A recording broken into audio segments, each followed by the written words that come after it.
Have you ever stood in the middle of New York City, looked up, and just felt small? Towering over everything is the only Empire State Building. But have you ever wondered what it's like at the very break of dawn, before the city that never sleeps truly wakes up? Imagine this. The sky is a soft, pre-dawn purple, and the streets of Manhattan are almost completely empty. A rare, silent moment. From this height, the city looks like a sleeping giant, and you're watching over it from the king of all skyscrapers. It's a view that changes you. Today, we're not just visiting the observation deck. We're going on a journey back in time to uncover the secrets held within these steel beams and limestone walls. We're going to explore the story of how this magnificent structure came to be. A story of ambition, speed, and incredible human achievement. It's a tale that's even more impressive than the view. Let's start our journey in a place few get to see. Imagine stepping into a slow, quiet elevator. Not the one that whisks tourists to the top in under a minute, but an older, more deliberate one. The gentle hum is the only sound as we descend. Not up to the sky, but down into the building's memory, into its very foundation. We're heading to the archives. A place where history isn't just written, it's preserved. Here, the air is still and smells of old paper and history. We're surrounded by rows and rows of old filing cabinets. With a soft click, a drawer glides open. Inside, nestled in aged manila folders, are the original blueprints of the Empire State Building. These aren't just drawings. They're the dreams of architects and engineers from nearly a century ago, captured in delicate blue ink on now fragile paper. Each line, each measurement, tells a story of a challenge, a solution, a bold vision. Think about the time. It's the late 1920s. The roaring 20s are in full swing.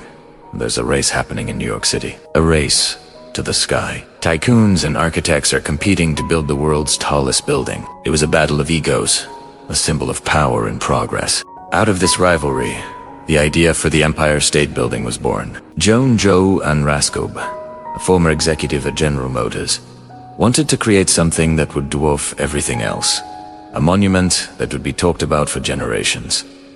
Looking at these blueprints, you can almost feel the pressure they were under. Raskob famously asked his architect, William Lamb, a simple question. How high can you make it so that it woe and fall down? Lamb's firm, Shreve, Lamb, and Harmon, based their design on a previous building, the Reynolds Building in North Carolina. In fact, there's a legend that every year, the staff of the Empire State Building sends a Father's Day card to the staff of the Reynolds Building, acknowledging it as its architectural parent. But the most mind-boggling part of this story isn't just the height, it's the speed. Let's go back to the streets, to the year 1930. The Great Depression has cast a dark shadow over the country. Millions are out of work, and hope is in short supply. Yet, here, on the corner of 34th and 5th Avenue, a miracle of modern construction is taking place. Imagine the scene. Thousands of workers, a mix of European immigrants and Mohawk ironworkers from Canada, swarming the site. The noise is deafening. The clang of steel on steel, the shouts of foremen, the rumble of machinery. This wasn't just a construction site. It was a vertical assembly line. The steel frame rose at an astonishing pace of 4.5 stories per week. The logistics were a work of genius. Materials were delivered with precision timing. A railway system was built within the site to move bricks and mortar. There were even mobile cafes set up on the rising floors so workers wouldn't have to waste time going down for lunch. It was a perfectly choreographed dance of manpower and materials, all happening hundreds of feet in the air. And the workers themselves, the legendary Skyboys. You've probably seen the famous photographs by Louis Heinemann, casually eating lunch on a steel beam, dangling 800 feet above the city, with no safety harnesses, no nets. It looks terrifying to us today, and it was incredibly dangerous. But for them, it was a job, a steady paycheck in a time of deep economic hardship. They were a special breed, fearless and skilled, walking across narrow beams as if they were sidewalks. Their bravery and hard work are literally riveted into the very bones of this building. Incredibly, from the first steel column being set to the final rivet, the entire skyscraper was completed in just 1 year and 45 days. An unbelievable feat that remains a benchmark in construction even today. On May 1st, 1931, President Herbert Hoover officially opened the building, pressing a button in Washington, D.C. that symbolically turned on the lights. The king of the skyline had been crowned. But the story doesn't end there. In its early years, the building faced a new challenge. Because it opened during the Great Depression, much of its office space remained vacant. People began to call it the Empty State Building. For a while, its biggest source of income wasn't from office rentals, but from the tourists flocking to its observation deck. The view, it turned out, was its saving grace. Let's head back up to that famous 86th floor deck. As we step out into the open air, the wind whips around us, and the entire city unfolds at our feet. It's from this very spot that millions of people have experienced New York for the first time. It's been a backdrop for countless movies, from King Kong to Sleepless in Seattle. It's a place for proposals, for quiet reflection, for pure But there's another, more private observatory. Let's go higher, to the 102nd floor. This smaller, enclosed space feels more intimate. Originally, this was supposed to be the docking mast for airships, for Zeppelin. Imagine floating across the Atlantic and disembarking here, 1,250 feet in the air. It was a romantic, futuristic idea, but wildly impractical. The high winds at this altitude made it far too dangerous. After a few failed attempts, the plan was abandoned, and the mast was crowned with the broadcast antenna we see today.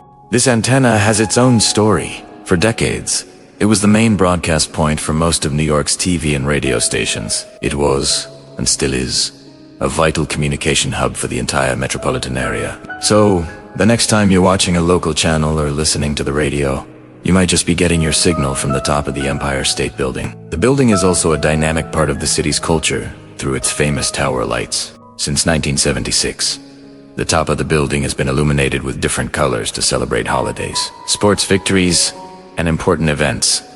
Red, white, and blue for the 4th of July. Green for St. Patrick's Day. Or even the colors of a local team after a championship win. These lights turn the building into a giant beacon, communicating with the city, sharing in its joys and its sorrows. It's the city's mood ring. Let's take a moment to absorb this. We've journeyed from the dusty archives in its base to the soaring antenna at its peak. We've seen the dreams of architects on paper and witnessed the fearless dance of the skyboys. This building is more than just steel and stone. It's a testament to human ambition. It's a symbol of resilience, built during the darkest days of the Depression. It's a beacon of hope that has watched over New York City for nearly a century. It has weathered storms, watched the city's skyline evolve around it, and remained a constant, unwavering presence. It's seen trends come and go, but it has never gone out of style. The Empire State Building is not just a landmark. It's a living, breathing part of New York's soul. It's a story of reaching for the impossible and, against all odds, succeeding. So the next time you see its iconic silhouette, whether it's against a fiery sunset or sparkling in the night, remember the stories held within. Remember the blueprints, the skyboys, the empty offices, and the daring dream of a dirigible dock. You're not just looking at a building. You're looking at a legend. Thanks for joining me on this journey through the history of the Empire State Building. If you enjoyed this video, don't forget to hit that like button. Subscribe for more stories behind the world's most fascinating places. And let me know in the comments what landmark you'd like me to explore next. See you in the next video. Ever walked through Manhattan and spotted an empty lot, just sitting there between towering skyscrapers? It feels weird, right? In one of the most expensive places on Earth, how can a piece of land just be empty?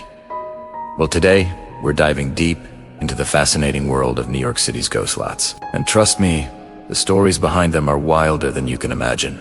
This isn't just about vacant land. It's about history, forgotten families, legal battles that span centuries, and sometimes pure, stubborn refusal to sell. To unravel these mysteries, you don't just look at a modern map. You need to become a detective. Your tools: dusty old maps, crumbling property records, and obscure survey documents hidden away in city archives. Let's start with the maps. When you compare a map from, say, the 1850s to a Google satellite view today, you start to see the ghosts. You might find a sliver of land that was once part of a larger farm, a forgotten alleyway, or a tiny plot that simply got lost in translation as the city grid was laid out. These are called gorlots, or remnant parcels, and they often have incredibly complicated ownership histories. Imagine this. A Dutch farmer in the 1700s divides his land among his 5 children. 4 of them develop their plots, but one child's deed is lost or contested. Generations pass. The city grows up around this one sliver of land. Fast forward to today, and that tiny strip might have hundreds of potential heirs, scattered all over the world. To build on it, a developer would have to track down every single one of them and get them to agree to sell. It's a legal and logistical nightmare, so the lot just sits. Then there are the holdout lots. You've probably seen pictures of a tiny, old house sandwiched between massive modern buildings. These are the physical monuments to someone's refusal to give in. Sometimes it's a family home filled with memories. Other times, it's a strategic move to drive the price up. But whatever the reason, these holdouts create some of the most unique and peculiar empty spaces in the city. The lot next to the famous holdout house might remain empty because the developer couldn't acquire the full footprint they needed for their grand project. To really get to the bottom of it, we have to dig into the property records. This is where things get juicy. You go to the Department of Finance, where now you can access a lot of it online through systems like a CRIS. You can type in a block and lot number and travel back in time. You'll see deeds signed with elegant, looping calligraphy from the 19th century. You'll find records of sales for what now seems like pocket change, and you'll uncover the tangled web of mortgages, liens, and lawsuits that have kept a property in limbo for decades. Sometimes, a lot is empty simply because it's undevelopable. It might be too small, too weirdly shaped, or have zoning restrictions that make building impossible. I found one case of a lot that was literally a vertical sliver up the side of a cliff in Washington Heights. What could you possibly build there? So it sits, a green patch of nature defying the concrete jungle around it. Other lots are owned by the city itself. They might have been seized for unpaid taxes, or part of a larger urban renewal project that stalled.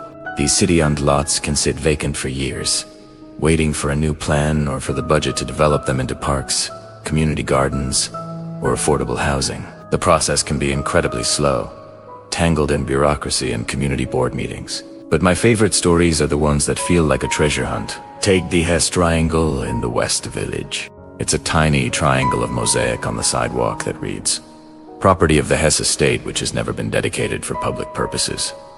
The story goes that in the 1910s, the city seized a bunch of property to extend the subway and a street. They missed this tiny corner of David Hess's apartment building. Furious Hess went to court and won the right to keep his tiny, useless triangle of land. His family kept paying taxes on it for years, just as a matter of principle. It's the ultimate New York story of defiance.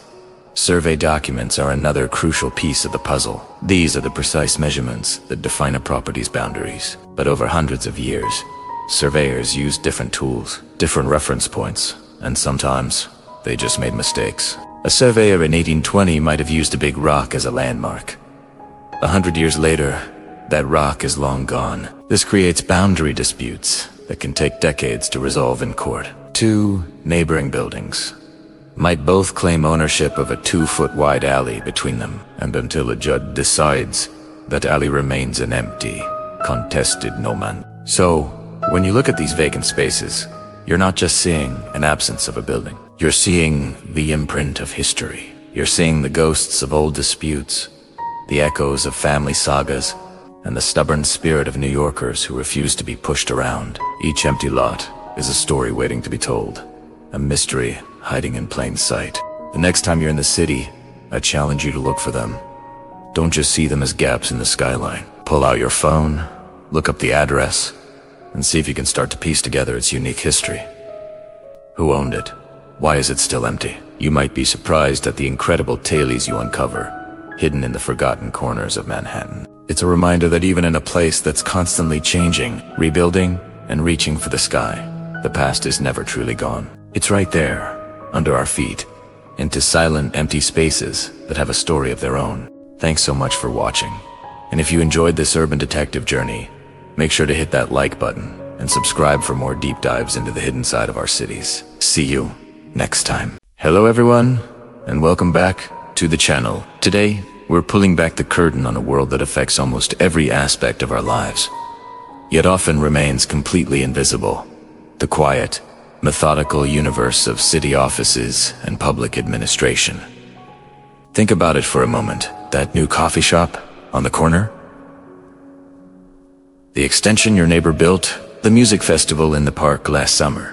None of it could happen without passing through the hands of the people we're talking about today. We're going deep into the heart of bureaucracy, but I promise it's more fascinating than it sounds. We'll explore the journey of a single document, from a hopeful application to a fully approved permit.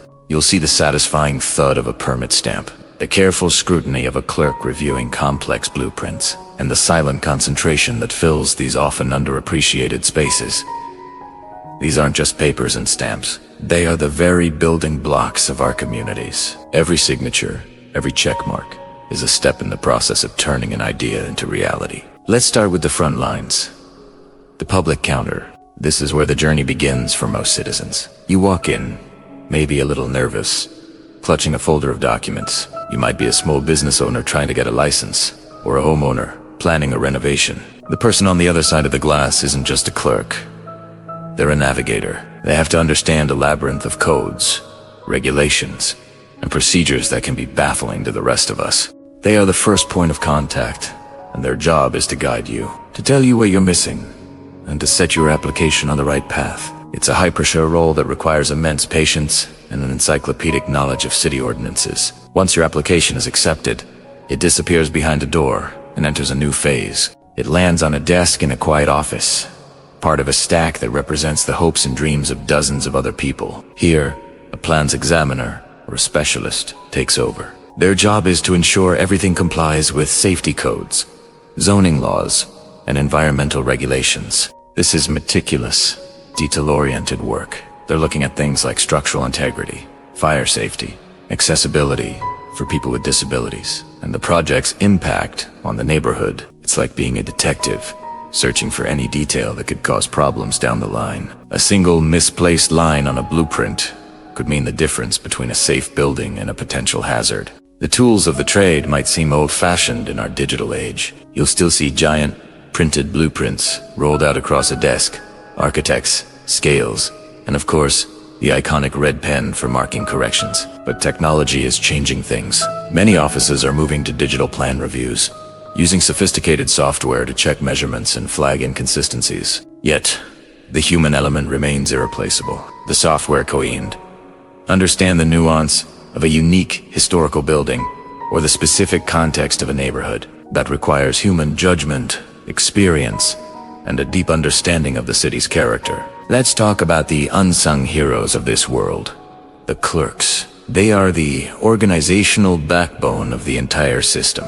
They manage the flow of paperwork, schedule inspections, handle payments, and communicate with applicants. They are the keepers of the records, maintaining vast archives of permits and plans that stretch back decades. If you've ever needed to find out who built your house in 1950, it's these clerks and the archives they manage that hold the answer. Their work ensures there is a clear, unbroken chain of documentation, which is crucial for legal, historical, and practical reasons. Imagine the chaos if these records were lost or disorganized. The atmosphere in these offices is often one of focused silence. Unlike a bustling sales floor, the currency here is accuracy. The quiet isn't emptiness, it's filled with concentration. Each person is absorbed in their task, whether it's cross-referencing a legal code, calculating a fee, or stamping a final approval. That stamp, by the way, is a powerful symbol. It's the culmination of the entire process. The moment a document is stamped, it is transformed. It's no longer just a proposal. It's an official authorization.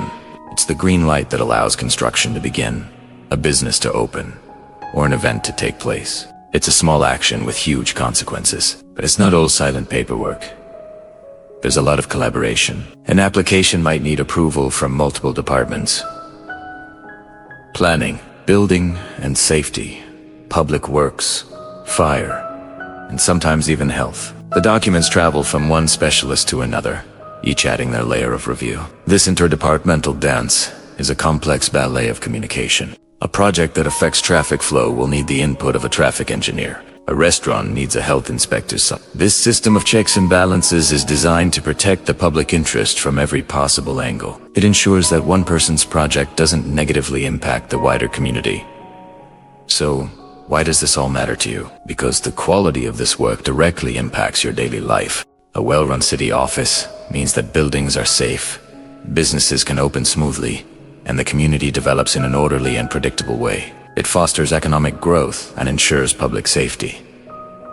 When the system works well, you barely notice it. It's only when it fails, when permits are endlessly delayed, or when a tragedy occurs due to a missed inspection, that we re-reminded of how vital this invisible infrastructure truly is. Next time you see a construction site or a new shop opening, take a moment to think about the journey it took to get there. Think about the quiet desks, the focused clerks, the meticulous reviewers, and the final, authoritative stamp of approval. These public servants are the architects of our civic life, working behind the scenes to build the world we live in, one document at a time. They are the guardians of order, the facilitators of progress, and the silent partners in every new chapter of our city's story. Thank you so much for joining me on this deep dive into the world of city administration. I hope it has given you a new appreciation for the complex work that goes into making our communities function.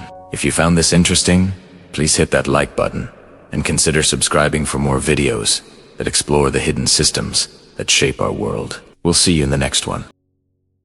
Have you ever walked through the streets of New York City and felt like the buildings were closing in on you? Or wondered why that brand new skyscraper suddenly plunged your favorite park into afternoon darkness? Well, the answer isn't just about money or architectural ego. A lot of it comes down to a set of rules and some surprisingly beautiful, almost sculptural diagrams that have shaped the entire city for over a century. Today, we're diving into the hidden world of New York's zoning laws. I know, zoning laws sounds incredibly boring, but trust me, once you see the visuals, you'll understand why.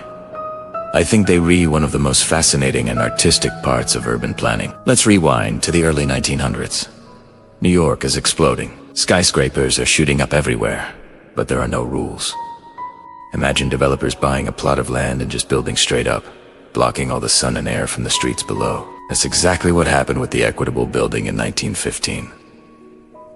It was a monster. It cast a 7-acre shadow, plunging its neighbors into perpetual twilight. So, in 1916, New York passed America's first comprehensive zoning resolution. And this is where it gets really cool. To explain these new, complex rules, an architect named Hugh Ferris was hired. He wasn't just drawing blueprints, he was creating art. He produced a series of charcoal drawings that showed how the new laws would shape buildings. The rules were all about setbacks. Think of a wedding cake. As you build higher, you have to step the building back from the street. This creates that classic, tiered New York skyscraper look we all recognize. Ferris's drawings took these abstract rules and turned them into dramatic, gothic, almost futuristic forms. They weren't just technical diagrams. They were visions of a future city, carved by light and shadow. They showed architects the maximum envelope they could build within, and it inspired a whole generation of Art Deco masterpieces like the Empire State Building and the Chrysler Building. These iconic buildings aren't just shaped like that because it looks good. They are literal, physical manifestations of the 1916 zoning law. By the 1960s, a new style was in vogue. The sleek, modernist glass box, like the Seagram Building. The old setback style was seen as inefficient, so, in 1961, the zoning code was completely over. This time, the new model was something called Tower in a Plaza. The new law incentivized developers to set their towers back from the street at the ground level, creating open public plazas. In return, they could build a taller, simpler tower that didn't need the wedding cake setbacks. The idea was to bring more light and air to the street level, creating public spaces for people to enjoy. If you walk around Midtown today, you'll see dozens of these plazas, some successful, some just windy, empty spaces. But each one is a direct result of that 1961 code. The diagrams for this era are less gothic and more rational, showing simple rectangular extrusions rising from open bases. It was a different philosophy for what a city should be. Now, let's talk about shadows, because This is where things get really tangible. As buildings got taller and taller, their shadows became a huge concern. A key part of modern zoning is the solar feasibility study, or shadow analysis. Before a new super tall skyscraper can be approved, developers have to create incredibly detailed 3D models. These aren't just architectural models.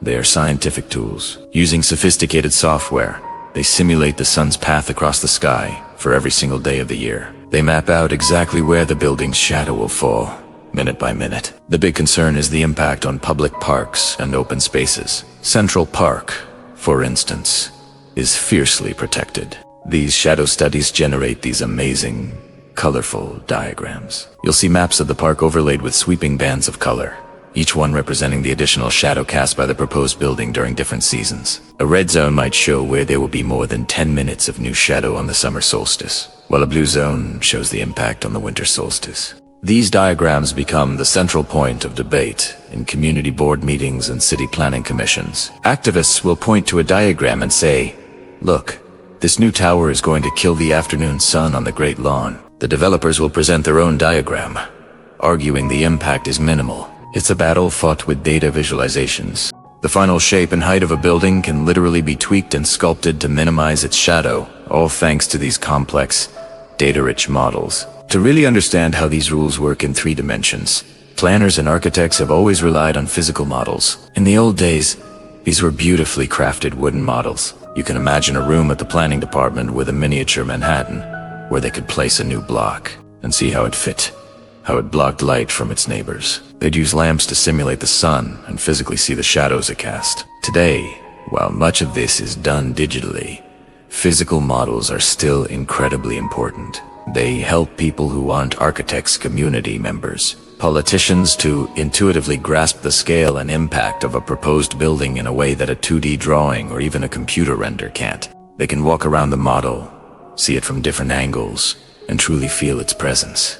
These models are the bridge between the abstract numbers and lines of the zoning code and the physical reality of the city we live in. So, when we look at the New York skyline, we're not just seeing steel and glass. We're seeing a physical history of ideas about city life. We're seeing the ghost of the 1916 setback law in the tapering top of the Empire State Building. We're seeing the legacy of the 1961 tower in a plaza philosophy in the public spaces at the base of modernist towers. And in the slender super talls of today, we're seeing a form sculpted by invisible forces, by the careful negotiation of air rights, and the precise, data-driven desire to avoid casting a shadow on a patch of grass in Central Park.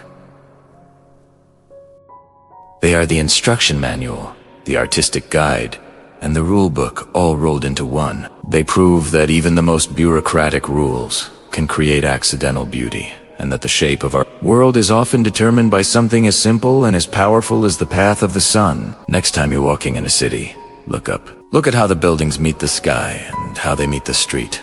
Think about the light and the shadows. You're reading a story written in brick and steel, a story dictated by diagrams you've probably never seen before. And subscribe for more stories about the hidden designs that shape our world. Let me know in the comments what other aspects of city design you'd like to explore. See you in the next one. Hey everyone, and welcome back to the channel. Today, we're tackling a topic that's the backbone of every single construction project, big or small. The schedule. You know what I'm talking about?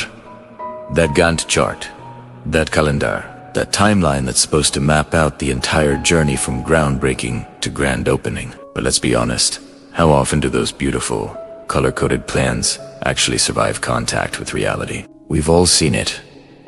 The sign goes up, future home of, with an optimistic completion date. You drive by a few weeks later, and maybe a fence is up. A month after that, some dirt has been moved. Then, nothing. 4 weeks. You start to wonder what's going on in there. Is anyone even working? It feels like you could build a model of the building faster than they're rebuilding the real thing. This slow, mysterious progress is a classic sign of a schedule gone wrong. So why is sticking to a construction schedule so notoriously difficult? It's not just about being lazy or disorganized. Think of a construction project as a massive, complex puzzle where every piece has to fit perfectly in sequence. You can't put up drywall before the electrical and plumbing are installed. It's the longest sequence of dependent tasks that determines the project's minimum duration. Any delay on a task along this critical path will delay the entire project. Let's break down what goes into creating one of these schedules in the first place. It starts with a process called work breakdown structure. Planners take the entire project, building a house, and break it down into smaller and smaller pieces. For example, installing windows can't start until wall framing is complete. All this data gets fed into sophisticated software that spits out the master plan. The first major hurdle is unforeseen conditions. You start digging the foundation and hit a massive boulder that wasn't on the geological survey. Or you open up a wall in a renovation and discover extensive termite damage that needs to be completely remediated. These discoveries can bring everything to a grinding halt, while engineers and architects scramble to find a solution. That's a week, maybe two, gone from the schedule right there. Then, there's the weather. A solid week of rain can turn a construction site into a mud pit, making it impossible for heavy machinery to operate, or for concrete to cure properly. In colder climates, a sudden deep freeze can stop all masonry and concrete work. Hurricanes, floods, even extreme heat waves can cause shutdowns. Another huge factor is the supply chain. Since 2020, supply chain disruptions have become a massive headache for the industry.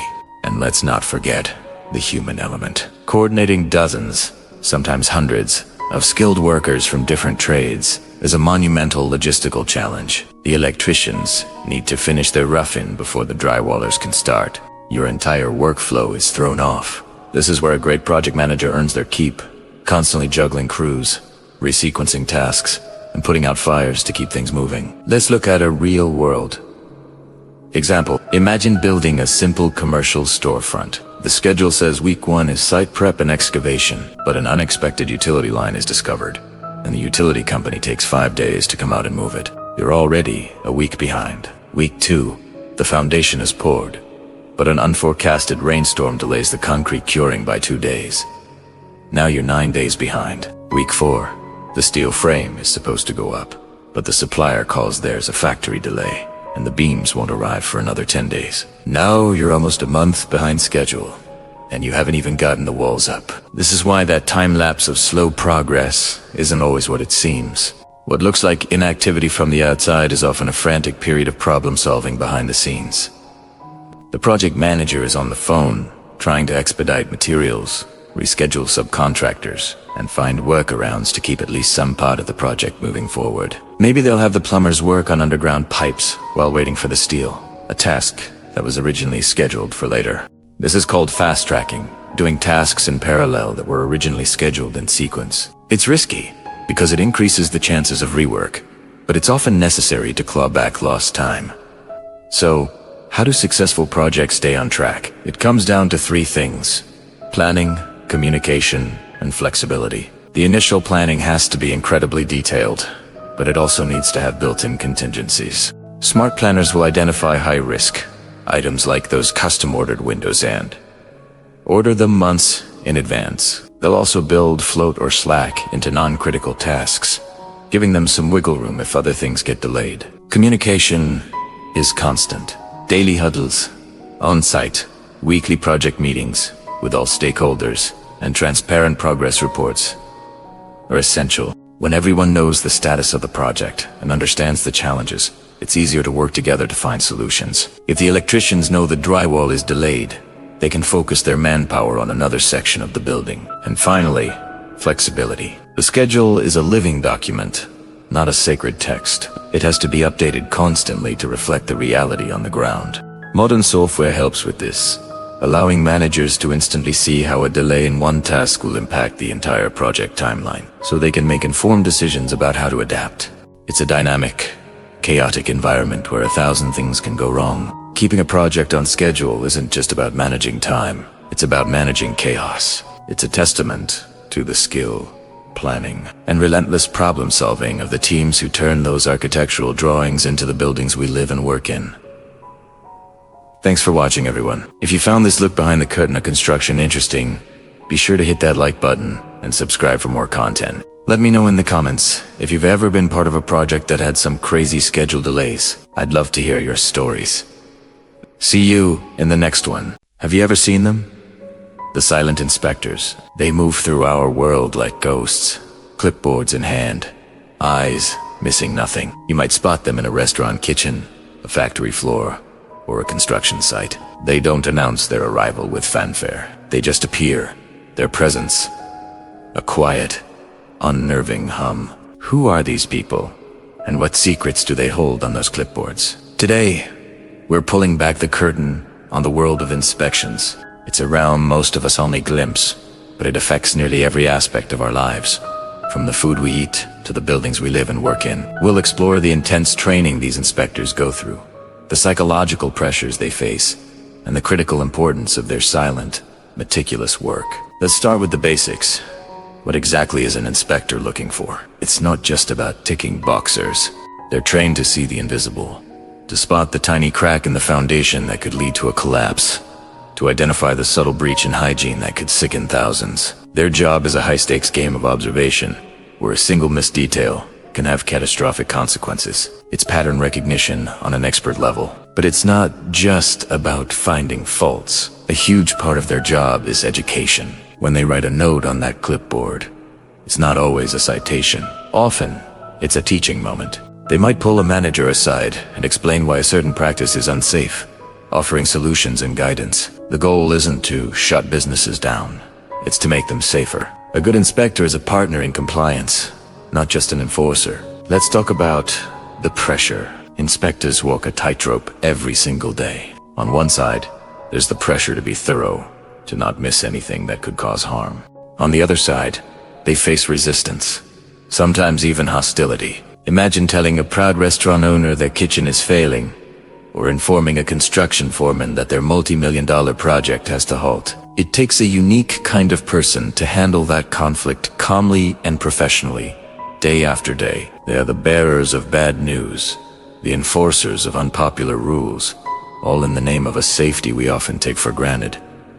And the silence. Why are they often so quiet and observant? It's a professional technique. By remaining silent, they can observe the environment in its natural state. If they start asking questions or announcing their presence loudly, people might change their behavior, masking the very problems the inspector is there to find. The silence is a tool, allowing them to capture an honest snapshot of reality. The quiet footsteps, the steady gaze, the deliberate scratching of the pen, it's all part of a carefully honed process. Think about the sheer variety of inspections. There are aviation safety inspectors who check every rivet on an airplane. Nuclear inspectors who monitor power plants for the slightest hint of a problem. Even elevator inspectors, a job most of us never consider, but one we rely on implicitly every time we step into a lift. Each specialty has its own unique set of challenges and its own language of compliance. Let's dive into a specific scenario.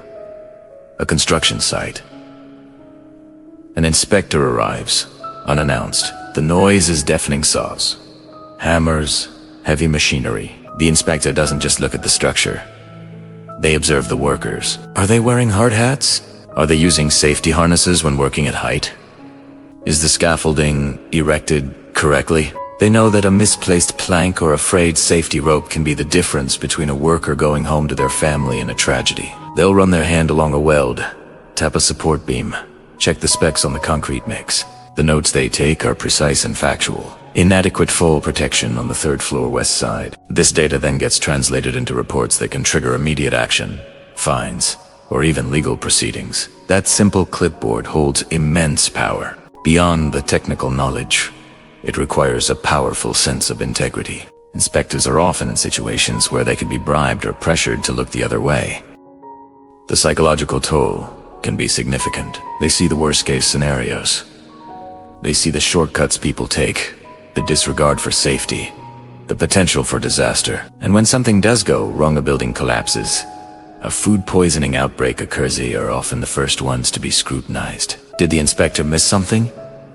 It's a heavy burden to carry. They are the unsung heroes of our modern world. We may not see them, we may not know their names, but they are constantly working in the background to keep us safe. The next time you see a quiet figure with a clipboard moving silently through a public space, take a moment to appreciate the immense responsibility they hold. Their silence is our safety. Their observations are our protection. They are the invisible shield that makes our society function. Thank you for joining me on this deep dive into the world of inspectors. If you found this interesting, consider liking the video and subscribing to the channel for more explorations into the hidden systems that shape our lives. Have you ever wondered what's hidden behind that authorized personnel only sign? Those mysterious doors and hallways. The rumbling you hear from deep within a building. Today, we're going on an adventure into the unseen world that keeps our modern lives running. We're exploring the secret spaces all around us. Elevator shafts, mechanical rooms, and we'll even crack open the safety manuals that govern them. This isn't about breaking rules. It's about understanding the incredible engineering that's just out of sight. So, if you're curious about the hidden machinery of our world, you're in the right place. Let's get started. First up, the heart of any high-rise building. The elevator shaft, or as it's technically called, the hoistway. When you step into an elevator, you're entering a small room that travels through a massive vertical tunnel. It's easy to forget what's surrounding you. Imagine a concrete canyon stretching from the basement to the roof. Inside this shaft, you have the guide rails, which are the metal tracks that keep the elevator car perfectly aligned on its journey. These have to be incredibly precise. Then there are the steel ropes, or cables, which are actually multiple strands of steel wire twisted together, giving them immense strength. The pit is a critical space, but it's also one of the most hazardous for maintenance workers due to the potential for moving equipment. That's why strict lockout and tagout procedures are always in place before anyone enters. Now let's travel to the opposite end, to the very top of the building. This is where you'll usually find the machine room. This is the brain and the muscle of the entire elevator system. Walking into one is like stepping into a symphony of engineering. The star of the show is the traction machine. This is a powerful electric motor connected to a large grooved wheel called a sheave. The hoist ropes run over this sheave. On one side, you have the elevator car, and on the other, you have a massive counterweight. This counterweight is crucial. It weighs roughly the same as the elevator car when it's about 40 to 50% full. It only needs to lift the difference in weight between the car and the counterweight, which saves a tremendous amount of energy. It's a beautifully simple and efficient system that has been refined over a century. This is the electronic brain. It's a complex array of circuit boards, relays, and processors that takes your button press on the 10th floor and translates it into a precise sequence of actions.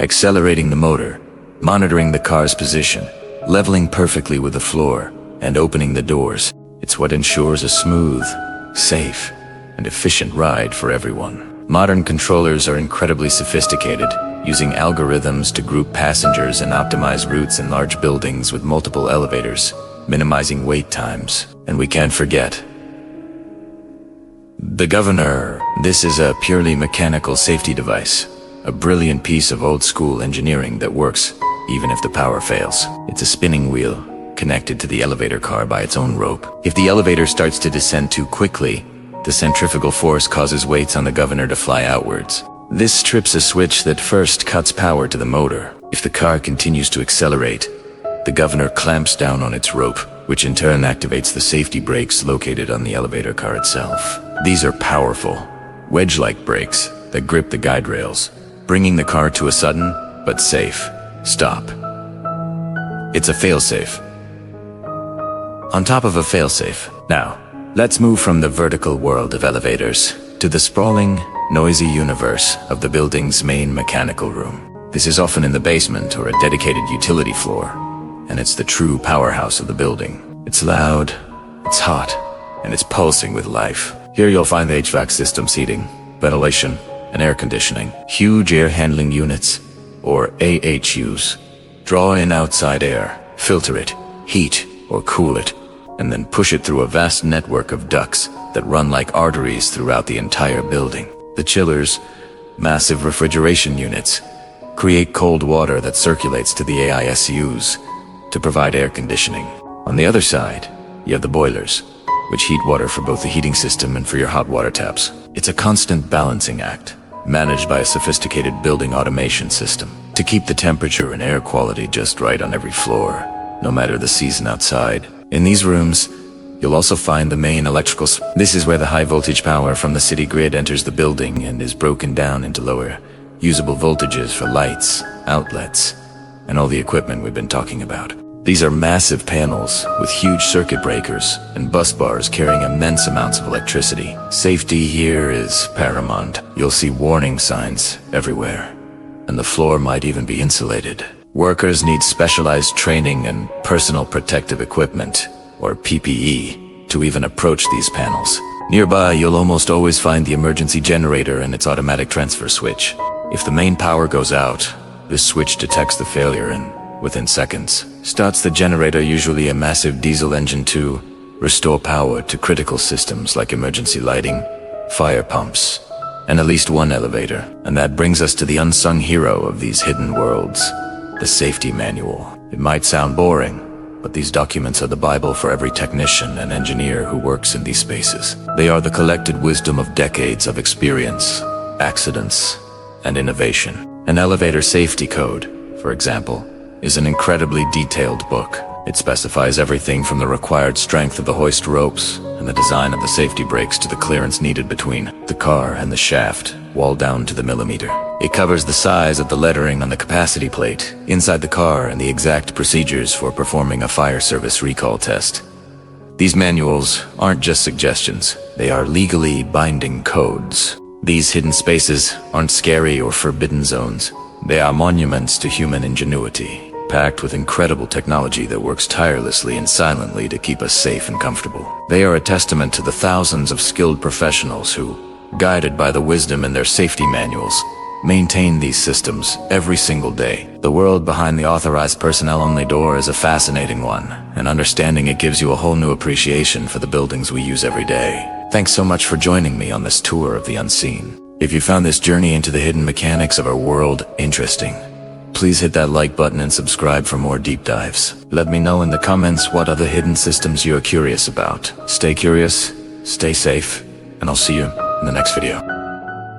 Have you ever wondered what happens in your office after you clock out for the day? When the last email is sent, the lights go dim, and the keyboards fall silent. Most of us just see it as a place of work, a building that's alive from 9 to 5 and then just sleeps.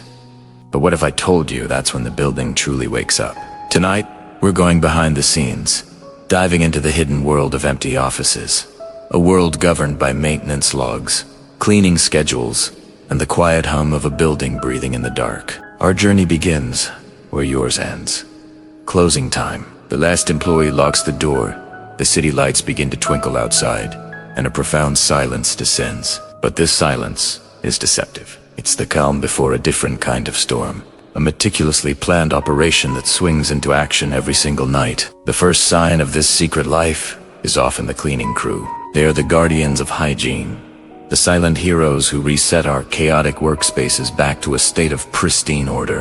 Armed with carts laden with supplies, they move through the deserted halls like ghosts, their presence only marked by the gentle whir of a vacuum or the soft squeak of a cloth on glass. Think about your desk. You might leave behind a stray coffee cup, a few crumbs from your lunch, a jumble of papers. You come back the next morning, and magically, it's clean. The trash is gone. The surfaces are wiped down. This isn't magic. It's a detailed, systematic process. Every night, cleaning schedules are followed with military precision. These aren't just simple to-do lists. They're complex documents, breaking down massive office floors into zones. Zone A, cubicles 1 through 20. Zone B, conference rooms and common areas. Each zone has its own set of tasks and a specific time slot for completion. High traffic areas like lobbies and restrooms get top priority. They are sanitized, restocked, and polished until they gleam under the fluorescent lights. It is a race against the clock to ensure that by the time the first employee arrives in the morning, the entire building feels fresh and new, as if it was never used at all. But cleanliness is just one piece of the puzzle. While the cleaners are busy making things sparkle, another team is at work, a team that deals with the very bones of the building. These are the maintenance engineers, the masters of the machine. Their Bible is the maintenance log, a document that's far more intricate than any cleaning schedule. These logs are a living history of the building's health. They track everything, from the last time an air filter was changed in the HVAC system to the performance of the elevator motors. Walking through an empty office at night with a maintenance engineer is like getting a backstage tour of a grand theater. They don't see empty rooms. They see a network of systems. They can hear the subtle changes in the hum of the servers in the IT room, telling them if they're running too hot. They can feel the vibrations in the floor that might indicate an issue with the plumbing in the basement. They'll pop open a ceiling tile, not to fix a leak, but to perform a routine check on the complex web of wiring and ductwork hidden above our heads. Every flickering light, every draft, every noise that we might ignore during the day is a clue for them, a data point to be logged and investigated. Let's talk about those maintenance logs. They are incredibly detailed. For example, a log for the HVAC system might have entries like Unit 3B, rooftop, filter pressure checked within normal range. Condensate line cleared, belt tension verified. This happens for every single unit in the building, sometimes on a weekly or even nightly basis. Why so meticulous? Because preventative maintenance is key. A small, unnoticed issue at night can become a catastrophic failure during the day. Imagine the entire air conditioning system failing on a hot summer day in a skyscraper full of people. The nightly checks are designed to prevent exactly that, saving the company thousands, if not millions, in potential downtime and repair costs. And then there's the unseen energy consumption. Even in the dead of night, an office building is never truly off. Servers are humming, security systems are active, and emergency lights cast a faint glow. But building management systems are incredibly sophisticated, working to minimize this energy footprint. At a predetermined time, these automated systems begin their nightly routine. They adjust thermostats, lowering the temperature to save on heating or cooling. They run lighting sweeps, turning off any lights that were accidentally left on, floor by floor. In modern smart buildings, this is all controlled by complex algorithms that learn the building's usage patterns to optimize energy efficiency. The building isn't just sleeping, it's in a state of managed hibernation, conserving its strength for the day ahead. The security aspect of the empty office is another fascinating layer. Long after the last employee has swiped their access card, the building is still being watched. Security personnel patrol the empty corridors, their footsteps echoing in the vast, quiet spaces. Their route is deliberate, designed to cover every corner of the property. They check that all doors are locked, that no unauthorized individuals are present, and that all security systems are functioning correctly. They are the silent protectors of the physical and intellectual property within those walls. The modern security hub looks like something out of a spy movie, with dozens of monitors displaying live feeds from cameras positioned throughout the building. Any unusual movement triggers an alarm, and the guards are dispatched to investigate within moments. There's also a strange, almost surreal beauty to an empty office at night. Stripped of the daily hustle and bustle, the architecture of the space really stands out. The rows of empty desks create geometric patterns. The city lights filtering through the large windows paint moving pictures on the walls. It's a space in waiting, full of potential. You can almost feel the stored energy of all the ideas, conversations, and hard work that happened there just hours before. It's a peaceful, contemplative environment, a stark contrast to the high-stress atmosphere of the workday. It makes you think about the nature of work itself and the spaces we inhabit. One of the most interesting documents you might find is the nightly incident report.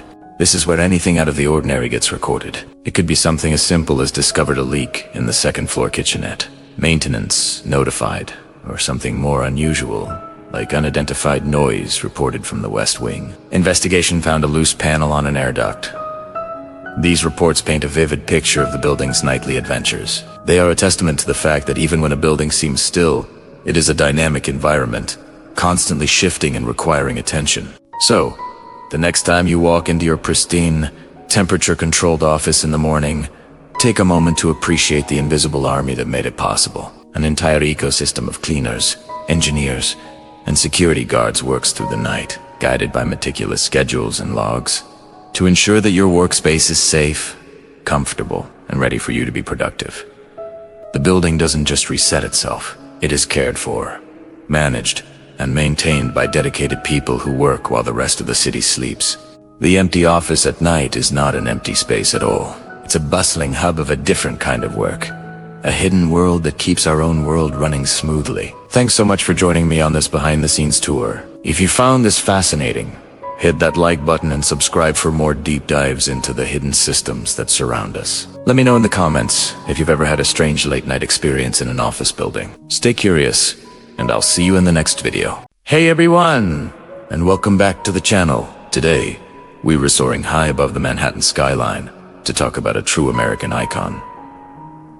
The Empire State Building. For nearly a century, this skyscraper has captured the world as a magnet. It's been climbed by King Kong, featured in countless movies, and visited by millions. But the story of the Empire State Building is so much more than just its pop culture fame. It's a story of ambition, innovation, and incredible resilience. Picture this.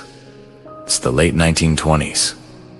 New York City is buzzing. The roaring 20s are in full swing, and a fierce race to the sky is underway. Automaker John J. Raskob and former New York Governor Al Smith have a vision to build the tallest building in the world. They announced their plans for the Empire State Building, sparking a legendary rivalry with the developers of the Chrysler Building, who are also aiming for the same title. The design, led by the architectural firm Shreve, Lamb and Harmon, was revolutionary. They reportedly sketched out the initial concept in just 2 weeks, drawing inspiration from the Art Deco style that was defining the era. The plan was elegant and ambitious, a slender, stepped-back tower that would pierce the clouds. But then, the stock market crash of 1929 hit. The Great Depression began. Many thought the project was doomed, but Raskob and his team didn't give up. In fact, they pushed forward with even more determination. Construction began on March 17, 1930. What happened next was nothing short of a miracle of modern engineering and logistics. The speed at which this skyscraper rose was breathtaking. A workforce of over 3,400 people, many of them new immigrants and skilled iron workers, assembled the steel frame with incredible precision. At its peak, the building was growing at a rate of 4.5 stories per week. Think about that, an entire new floor every other day. The construction became a spectacle in itself. Onlookers would gather to watch the steelwork, nicknamed Skyboys, as they fearlessly walked beams hundreds of feet in the air, catching and riveting red-hot pieces of steel. The famous photographs by Louis Hine from this period captured their bravery and hard work, turning these everyday laborers into symbols of American grit. In just 1 year and 45 days, the impossible was achieved. The building was complete, standing at 1,250 feet. On May 1st, 1931, President Herbert Hoover officially opened the Empire State Building, symbolically pressing a button from Washington, D.C. to turn on its lights for the first time. However, the building's early years were tough. Due to the Great Depression, it struggled to find tenants. Critics nicknamed it the Empty State Building. For years, a majority of its office space remained vacant. The observation deck, however, was an immediate success. People from all over the world flocked to see the incredible views from the 86th and 102nd floors. It offered a sense of hope and perspective during a difficult time, a literal high point in a nation facing economic lows. Then came World War II, and the Empire State Building found a new purpose. It became a symbol of American strength and endurance. But its most dramatic moment came on a foggy morning in July 1945, when a B-25 bomber, lost in the thick fog, crashed into the 79th floor. The impact was devastating, but the building's solid construction held firm. It was a testament to the quality of its design and the skill of its builders. The tower was repaired and reopened in just a few months, its resilience once again on display. Over the decades, the Empire State Building solidified its place in the heart of global culture. It was the setting for the romantic climax of an affair to remember in Sleepless in Seattle, making it a destination for lovers everywhere. And of course, who could forget the iconic 1933 film King Kong, where the giant ape famously scaled the tower's spire. These moments cemented the building not just as a structure, but as a character in our collective story. But the story doesn't stop in the past. Today, the Empire State Building is a marvel of modern technology and sustainability. In 2009, it underwent a massive $500 million renovation. This wasn't just a cosmetic facelift. It was a deep fundamental overhaul designed to make this historic landmark one of the most energy-efficient buildings in the world. All 6,514 of its windows were refurbished on site, a process that involved adding special films and gas fills to triple their insulation value. Radiators were fitted with new barriers. Insulation was added to the walls, and the entire building management system was updated with smart technology that learns and adapts to reduce energy consumption. These changes have cut the building's energy use by nearly 40%, saving millions of dollars each year and serving as a global model for retrofitting historic structures. The visitor experience has also been completely When you visit today, you're not just going up an elevator to see a view. The journey starts on the ground floor with a museum-quality exhibit that takes you through the building's history, from the construction race to its role in Hollywood. Interactive displays, original artifacts, and immersive exhibits make you feel like you've stepped back in time. You can stand in a replica of the construction site, see the original surveyor's tools, and even sit in an office from the 1930s. And then there's the view. The 86th-floor open-air observatory is as magical as ever, offering 360-degree panoramas of the city that never sleeps. But now, you can also go up to the newly renovated 102nd-floor observatory. With its floor-to-ceiling windows, it feels like you're floating in a glass bubble, 1,250 feet above the city streets. It's an unparalleled, breathtaking experience. Another iconic feature that has been modernized is the tower lighting. Since 1976, the top of the Empire State Building has been lit in different colors to celebrate holidays, commemorate events, and support causes. Today, a state-of-the-art LED system allows for a dynamic palette of over 16 million colors. The lights can be changed instantly and can even be synchronized to music, creating spectacular light shows that are broadcast around the world. From celebrating a home team victory to showing solidarity during a global crisis, the lights of the Empire State Building serve as a beacon of communication for the city and the world. So, the Empire State Building is far more than just a tall building. It's a living monument. It represents the audacious spirit of the 1930s, the resilience that carried it through depressions and wars, and the innovative thinking that is propelling it into a sustainable future. It has evolved from an empty giant into a fully occupied, technologically advanced, and environmentally conscious icon. It's a place where history meets the future, where the ghosts of skyboys walk the same halls as tourists taking selfies. It's a constant in an ever-changing skyline, a reminder of where New York has been and a symbol of where it's going. The next time you see it, whether in person or in a movie, remember the incredible journey this building has taken. It's a story of ambition, art, and the enduring power of a great idea. Thanks so much for watching. If you enjoyed this deep dive into one of the world's most famous landmarks, be sure to hit that like button and subscribe for more stories behind the icons that shape our world. Let me know in the comments if you've ever visited the Empire State Building and what your experience was like. See you in the next video. Have you ever wondered what happens when a city that never sleeps finally goes quiet? Tonight, we're taking you on a journey to the heart of New York City, to witness a sight few ever get to see. The Empire State Building as it ends its day, standing airy as the city's pulse begins to slow. The Empire State Building is more than just a skyscraper. It's a beacon, a silent guardian watching over millions. Its iconic lights, which paint the skyline with vibrant colors, celebrating everything from holidays to hometown heroes, are a language all their own. Each night, this tower tells a story, and we're here for its final chapter. Lucatitna, piercing the dark velvet of the night sky. From this vantage point, you can feel the energy of Manhattan, even as it starts to wane. The endless streams of yellow cabs become a trickle. The chorus of sirens fades into a distant hum, and the sidewalks, usually teeming with a river of people, begin to empty. It's a rare moment of peace in a place defined by its relentless pace. The history of this building is as tall as the structure itself. Imagine it was erected in just over a year during the Great Depression, a symbol of hope and ambition when the world needed it most. It was the world's tallest building for nearly 40 years, a title that cemented its place in our collective imagination. It's been a backdrop for countless movie scenes, a destination for lovers, and a must-see for travelers from every corner of the globe. But the Empire State Building is not just a relic of the past. It's a marvel of modern engineering, too. In recent years, it underwent a massive retrofitting to become one of the most energy-efficient buildings of its size. So, while its Art Deco soul remains, its heart beats with 21st century technology. It's a perfect blend of history and progress, a true New York story.